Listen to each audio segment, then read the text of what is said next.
All right, we're at YouTube Live. Kristen, you're on. Okay, well, welcome everyone to our Fokcus mentoring about customer service strategies from our illustrious speaker and leader, co-leader, Johanna Robinson.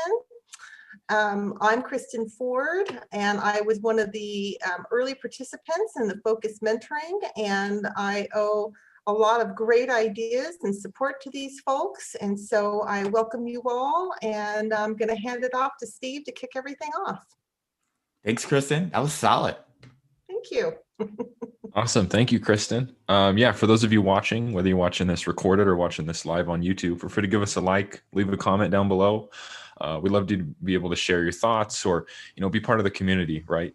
So always, feel free to interact with the video in any way, whether that, giving us a like or leaving a comment, sharing your thoughts, asking a question, whatever that may be. We have an awesome speaker today, like Kristen mentioned, and Johanna. We're all excited to hear what she has to say and to learn from her. So I'll hand it on over.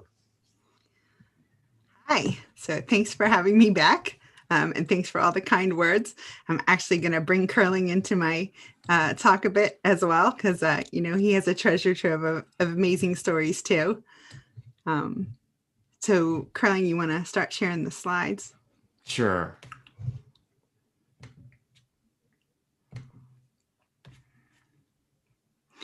This is just a little intro slide in case anybody's looking at it afterwards for a reminder of what the talk's about. You can go to the road trip slide. We're going to take you on a journey of our experiences and insights from interacting with customers. So first, we're going to talk about really knowing your customers, along with some ideas for great customer experiences. And then we're going to cover some examples of challenging customers. You can go to the next slide. You want to go to the orange one, to number 3? Perfect. Oops. I like this one right here. Yeah, we're going to stay on that one for a minute. So I was at breakfast in a meeting room full of over 100 CEOs in the San Francisco Bay Area about maybe like 15 years ago. And we gathered for the annual year-end meeting of this CEO peer group. And our guest speaker was Chip Conley, who's the founder of the Joie de Vivre boutique hotel company. And as I was getting my coffee and settling in, as you do when you go to these conference-y kind of things with, it's like a room full of all these tables and like a speaker like way on the other side of the room. I'm way in the back and my coffee, I'm sipping it. And he starts to describe what his customers like. And he says he can easily pick out his likely customers from a room full of people, much like the room that we're in. And then like a magician, he singles me out of the group and asks me what hotel I'm staying at. And sure enough, it was one of his hotels. So from the way that I was dressed and the way I was carrying myself and where I chose to sit in the room, he recognized me as one of his customers, which was like an amazing magic trick. And I kept thinking, like, was that a plant? Like, did he research that ahead of time? But I wasn't registered as an attendee for the conference. So he wouldn't have known my name ahead of time. He really just randomly picked me and said, that's what my customer looks like. And then put me on the spot and asked that question.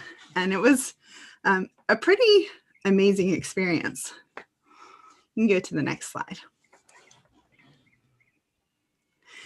So the rest of his talk was about his book, Peak, which is a pretty interesting read. He has this really interesting model where he designed each of his boutique hotels around a particular magazine and the audience for that magazine. So what the team does is they come up with 5 adjectives that describe the magazine, and then they design hotels around that concept. So his first hotel was called the Phoenix. It was up in the Bay Area in the Tenderloin district, which I don't know too much about, but it sounds a little seedy. And the magazine that they picked was the Rolling Stone. So they came up with funky, irreverent, adventurous, cool, and young at heart. And that hotel became like a hip place for young musicians to stay. And it really attracted the type of customer that he had designed his hotel for. And he had a whole series of other ones that he had designed around different magazines. I took two things away from his talk. One was his model of thinking about meeting your customers' needs, like Maslow's hierarchy of needs. And you'll see that pyramid on the right side. And if you took any psychology classes in college, you probably recognize Maslow's hierarchy of needs. This is a customer view of it, where at the bottom of the pyramid, you're meeting their expectations. And if you're thinking about Maslow, that's like roof over your head, like food to eat. And then in the middle of the pyramid, he's super simplified. I think Maslow's model has 5 levels. You're meeting their desires. And at the very top of the pyramid, in Maslow's pyramid, it's called self-actualization, I think. And in this pyramid, it's called meeting unrecognized needs. So he kind of frames all of his thinking around his business and this idea in this book around this pyramid. And the other thing that he really emphasizes is the way he treats his employees are key to how his employees treat his customers. And so he's super focused on treat your employees well so that they will treat your customers well, and then create situations where you can meet your customers' unrecognized needs.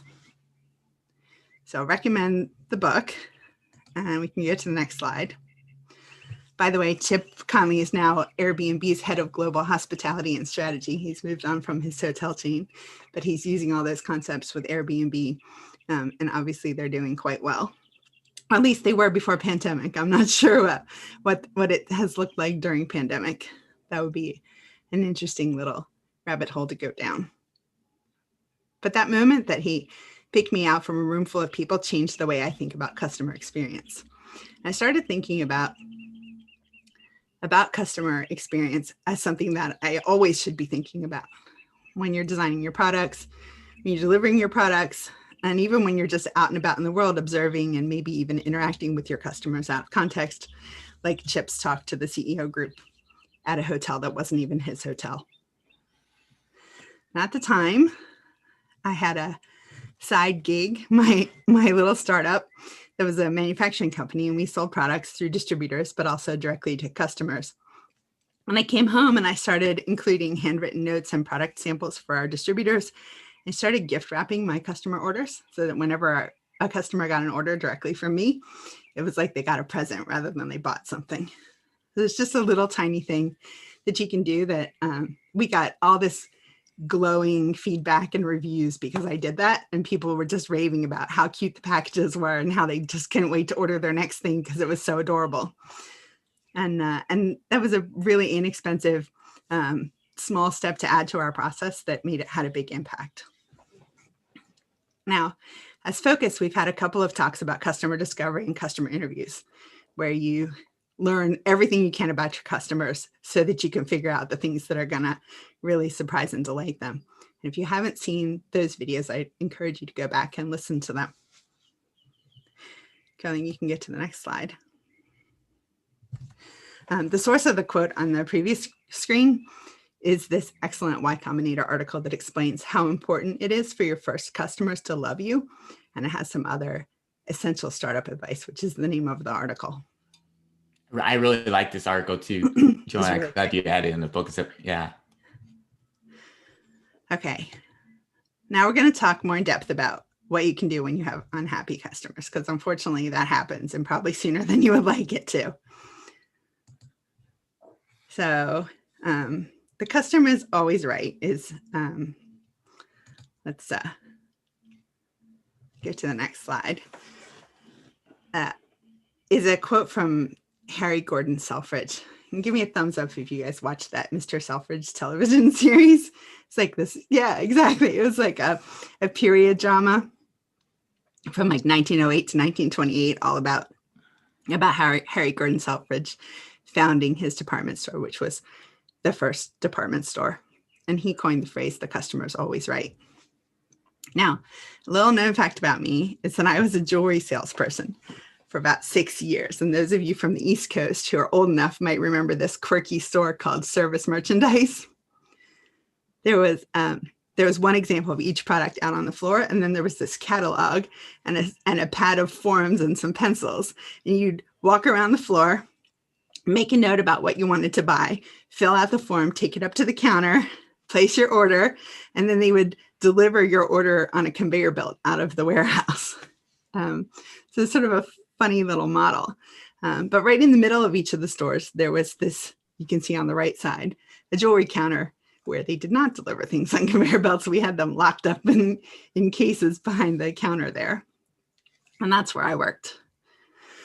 And so it's right in the front, in the middle of the store, and you can see it's really well lit. It's got prominent signage. When you walk in the store, the jewelry counter is what you see. And that's where I worked. And one day, I worked on commission, by the way. I made under minimum wage because I made commission. And one day, this angry customer came in and she wanted to return some diamond earrings that she'd purchased. They had turned green and crusty, and they were just in really terrible shape. Now, if you know anything about jewelry, real diamond and gold earrings don't turn green and crusty like ever. And so I was immediately suspicious. And we had a process where before we sold any diamond jewelry, we had this little diamond tester device that we would zap the diamond with in front of the customer and prove to them that it was a real diamond. And then also our jewelry had 6 prongs, not 4 prongs like this piece that she was returning. So I was like, oh man, this person is trying to scam us. And so I called the manager because I didn't know what to do. And he refunded her money. And I couldn't believe it, because when the customer gets a refund, I lose my commission. So sad face on that. But also, like, that was not our product. Like, that was totally a scam. But she was in the front, in the middle of the store, making this huge stink about the quality of our product. And the $100 or whatever those tiny earrings cost was not worth the damage to our reputation and the disruption in the middle of the store. So looking back, I can see why the manager made that decision, but I sure was mad about it at the time. So I think the takeaway there for me was you need to be quick to refund or fix the problem. Unhappy customers are loud customers. And when you're trying to establish your very first customers, you don't want any unhappy or loud customers like making a stink about you and causing a problem with you getting your other 9 first customers. So Carly and I were talking about this story, and we're talking about the customer is always right. And I started thinking about, like, well, is that really true? And he's going to tell you a story from his net zero archives. Get to the next slide. Yeah, I really love the diamond story though, because I was thinking about little Johanna just all upset. Like with Net Zero, we were trying to bridge this kind of digital divide, giving free internet to everyone, and we actually had this great mission at this point. There was a point though, as we grew, that we started seeing this kind of dynamic where we had these super users who were using our service for all types of stuff, servers, running other companies. It was and we wanted to figure it out. We knew offhand we wanted to still help everyone. But what I learned from this whole aspect of what some of the executives did was the fact that, one, we actually kept it free for a while. We actually in somewhat interacted with those groups. We see how they were doing. And from all that kind of, basically that kind of customer discovery, we wind up having more like this kind of premium plan, right? We actually said, you know what, these are not the right customers for what our current kind of offering is. But you know what, they're still going to be great customers. They're still going to be the ones that even be told, they'll tweet about us and do things of that nature. But what we wind up actually doing is we create this kind of premium plan just for those type of groups, right?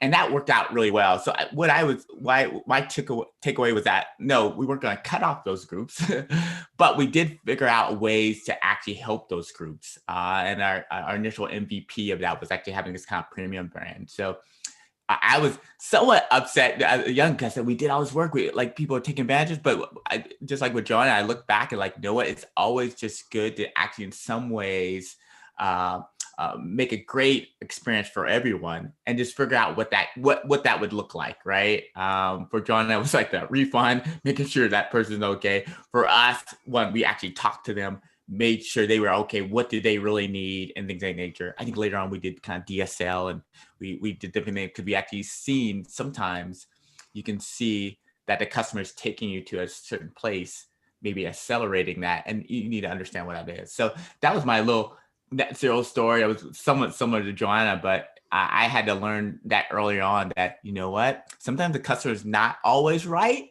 right? And it might not be a good fit for you. And this transitions to this other story I learned from Y Combinator. This guy named Kevin Hale. We'll talk about him a little bit later on. He's one of the partners for Y Combinator. Y Combinator created groups like Dropbox and Airbnb, which Joanna explained, and some other great groups, right? But I think the one thing is that I learned that they have this whole pricing scheme. It's really, really simple. We talked about it a little bit at You want to go to the next slide? Yeah. There's a link to it on the next slide. Oh, that's great. Okay, this is good. So the startup pricing piece. This piece has actually been really crucial. And I want you guys kind of go to this video just to get more in depth, but it really has a simple formula for how you price your product. It goes 10, 5, 20. And that 20 part is what I'll get into, but really quickly, the 10 part is like whatever you price your product, it should be 10x the perceived value. For instance, my daughter has Etsy, and we pay this kind of $10 per month for her makeup coming in, and she's always really excited about it because, you know what, they said, Dad, this was discontinued. This is a one of a kind. She actually thinks that $10 box is like $100 to her. So always think about when you're pricing it that your customer thinks it's actually this kind of 10x perceived values. So that's the 10, right? The 5 is that you keep increasing your price to about 5%.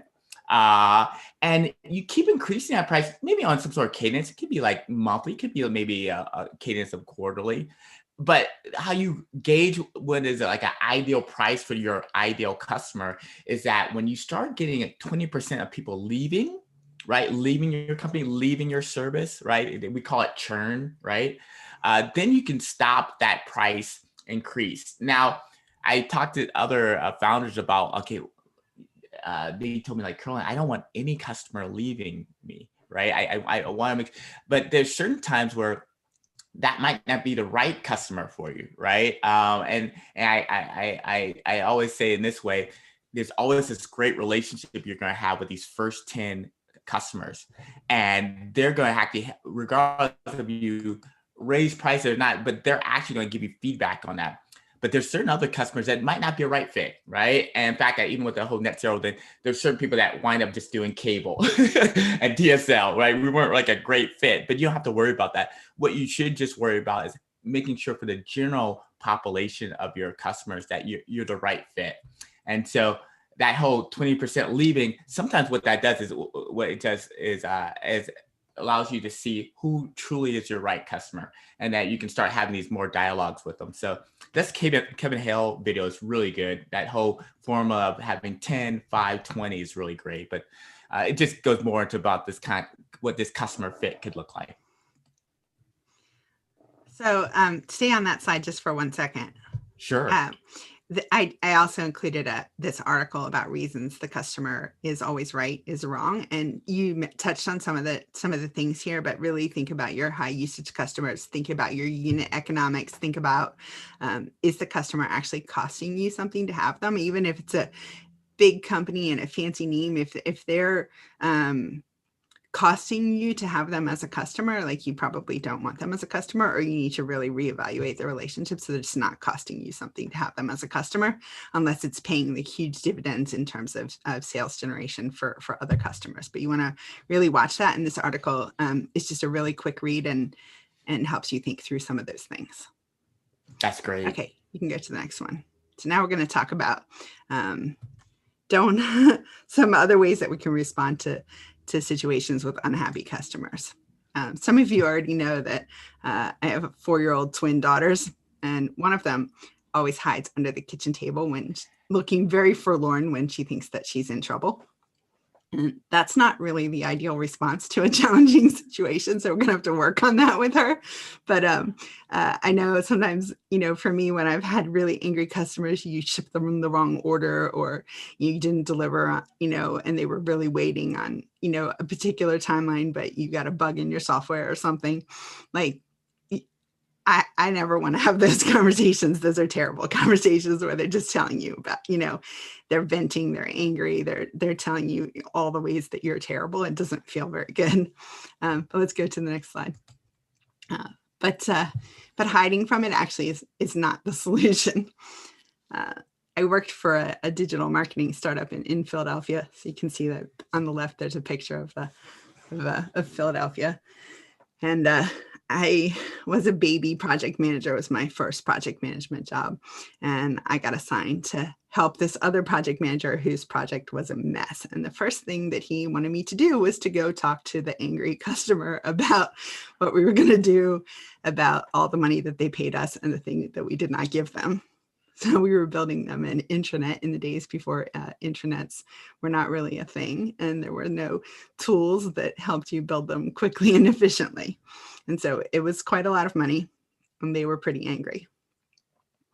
So I drove from, if you know Philadelphia, I drove from Delaware Avenue, which is now Christopher Columbus Boulevard, down where all the clubs and the restaurants are, to downtown where all the fancy stuff is, the law firms and this investment company. And I had to figure out parking, and I had to go up in this giant building, and it was really intimidating. And when I got to the guy's office, it was this long, narrow office with his desk all the way at the other end. So you come in and you feel like there's this like giant divide between you and the guy. And he's behind this mahogany desk, like chain smoking. There's like leather furniture and books everywhere. And the first thing you see when you walk in his office that he looks at all day, every day, is this floor to ceiling portrait of an angry gorilla. And I can't make this up. And I was just like, really? This is my life right now? And so I said, like, I can't respond to this in any other way except with humor. And so I said, like, what's up with the gorilla? And he was like, it helps me with negotiation because it intimidates people. And I was like, very effective. I'm feeling intimidated. So I had a seat with him, and I listened to him vent. And what he was not a techie, and he'd hired, their company had hired us to do techie stuff. And what he believed was that they'd paid us a lot of money and we weren't doing any work. And he didn't understand about software development and bugs and, things that don't work right and deploying things. And so I listened, and then I said, okay, I'm going to go back to my team. I'm going to take this feedback, but we are really working on it. And I'm going to figure out a way to give you visibility to that so that we can get, back on track with delivering you this product that you've been really waiting for. And what we ended up doing was taking our whole development team to his office and camping out in a conference room. And this was before Wi-Fi. So it was like an ordeal to do this. We all had to bring our desktops, and we had to like set up network lines, like running down hallways so that we could connect connect all our computers together. And it was quite a setup, but we let him see us working. I took our best developers, and I let him see us testing and explain to him how bug reports worked and how we were working on the problems, and when we encounter technical things, and giving him visibility to that and educating him about the effort that it was taking for us to do the work was a way that we rebuilt trust with that client and turned it around. And they became like, one of our best referrals and an amazing case study for us, and helped us get a lot more business. So that's my superhero cape story with the scary gorilla. And then as I was talking to Curling about that story, he was reminded, you can go to the next slide, about this other story. Yeah, I since you were saying that too, about you guys bringing the whole team in, it went to, so Stripe is another Y Combinator company, and this is the Callison brothers. That's Patrick on the right. The one thing was that Stripe was known early on for, if there was any problem going on with using their system, using that platform, they would drive to your office. They would bring their best developers to install Stripe, right? And it always was, for me, it was like, most of that time, right? You think of Google and you think of Gmail. Google was never coming to your house and making sure Gmail works, right? It was like just so odd hearing someone do that. but they were known through Silicon Valley. The people that they had this, I think they had just this rugged car, right? Just the Collisons would drive anywhere to install Stripe just so you can use their product, right? And it built a level of trust, like Johanna said, around the community, even for customers. Like, if anything goes wrong, man, at Collison, the CEO, he's going to be here. He's going to have his shorts on. He's gonna fix things. So if you're just coming, it's another fintech, but if you're just coming from that point where you're building this trust and you're saying these first 10 companies, it was even beyond that for Stripe. They would actually go to a lot of their customers early on, that this is a level of customer service that really delights people and someone builds this trust. So I'd say, John, I should probably even just mention this story because it kind of relates a little bit to what you were saying. That's great. I love that story. And I didn't know it before you shared it with me. So I thought a lot of people might not know it. And so I did a little homework and I found this nice summary of their founder story and I thought it was fun. So I shared it here. You can go on to the next slide. So now we're going to take you to the customer side. So I'm going to flip it a little bit and talk about customers from the customer side of things. We mentioned one of Kevin Hale's videos already. Now Curling's going to talk a little bit about another one of his videos. Yeah, I was just thinking Kevin Hale from Y Combinator, who's a partner there. I think his initial company was called Wufu. It was like an outlier where actually I think the percentage back from investors was the largest that Y Combinator ever had. So really, really successful founder and now a partner. He said when you're evaluating ideas, there's three things, and we even touch on that even with our pitch deck. The three items is problem, what the condition the problem is in, right? And that's what we'll focus on today. But there's also the solution, which we always are talking about. And then lastly is this insight that you have. Those three things help you evaluate, do you have a good idea or a good company at all? And that's what they use at Y Combinator to evaluate that. But that first one we'll touch on is this kind of problem piece, is that you want to have a problem that has some characteristics, at least one of these characteristics, that you're solving a problem that's somewhat expensive for the customer. Right. I think that's really, really crucial. For my energy company, we were saving millions of dollars for some of these groups from, USC and UCLA with a lot of universities. Just so you guys know, my energy company was pretty much like an enterprise nest where it kind of saves in that way. It uses all these algorithms to save on energy. And so it was a really expensive problem. In fact, our product saved people millions and millions of dollars. So that was one aspect that we knew offhand. It's an expensive problem and we knew people would pay for it. So that's one element of it. And we'll get to why this makes sense. Second one is having it where you're solving a problem that maybe is mandatory. Like when healthcare became this kind of universal healthcare, there's all these startups came up around it from that were going to help with this kind of universal healthcare, right? So something that's kind of mandatory, that's a really great problem to try to tackle. And the last one is actually if it's somewhat frequent, if it's a frequent problem. Slack knew offhand when you had teams, you're going to be interacting with teams, your teammates, your coworkers all the time, right? And so you're on Slack all day. So for me, I'm like on Slack all the time. I'm talking with the cohorts, talking to teammates, things like that. So you want a problem that's it's frequent. When you have either one of those, even two of those, or all three of them, or just one, that you're going to have a customer that really needs you, right? And they would even try to help you even solve that problem. We've had all these type of things, even like with the energy company, that we were solving a problem, and USC gave us staff members to help us solve that because we were doing some very interesting algorithms with their energy. And it was so really surprising. Like even when you're their customer, it became this kind of co-creation. So what I was saying from John's point of view is that they really want you to succeed because if you have those three elements, either it being an expensive problem or it's mandatory, or even this one that is frequent, customers will actually help you solve that problem for you, right? And even in Johanna's sense, like that Fin company was not a techie, but you guys were a techie. So he actually probably even gave you insights too. But I would just want to share that story. Keith Hale believes that's the way you should evaluate your idea. But even with you guys, when you're guys thinking about your problem, if you are solving a problem that has those kind of criteria in it, actually customers will work with you on that. And I think it was just an interesting concept I was telling Johanna the other day. Yeah, it's great. If you go to the next slide, he actually in his article has a couple other characteristics of good problems to solve. And so we're going to give you the link to this article in the video in a minute. But I just wanted to highlight that we had pulled out the key things that if you can hit a couple of these with your solution, then you're in pretty good shape. You want to go to the next slide?